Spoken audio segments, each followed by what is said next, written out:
Frères et sœurs, bonjour. Nous sommes heureux de nous retrouver autour de la parole du lundi.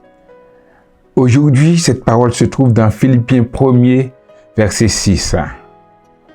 Il est écrit: « Je suis persuadé que celui qui a commencé en vous cette bonne œuvre la rendra parfaite pour le jour du Christ. » Nous trouvons l'apôtre Paul. Comme vous savez, cette épître est une des lettres de la captivité de Paul avec Éphésiens et Colossiens. Il est écrit aux frères de Philippe pour dire sa joie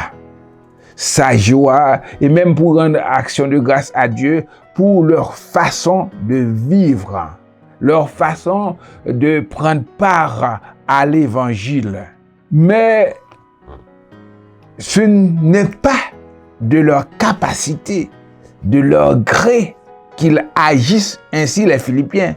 C'est pourquoi l'apôtre Paul, qui sait que Dieu, c'est lui qui nous permet de réaliser des choses pour lui, c'est lui qui produit en nous le vouloir et le faire selon son bon plaisir. Il a dit aux Philippiens: « Je suis persuadé que celui qui a commencé en vous cette bonne œuvre la rendra parfaite pour le jour du Christ. » On voit deux éléments. C'est que Dieu agit en ses enfants. Dieu leur donne les dons, les capacités pour faire les choses. Il les mobilise. Et nous aussi, nous qui sommes ses agents, nous qui sommes ses serviteurs, nous devons faire notre part. Nous devons agir pour sa gloire. Nous devons mettre les talents à exécution. Nous devons travailler avec les talents qu'il nous a donnés, qu'il nous a dotés.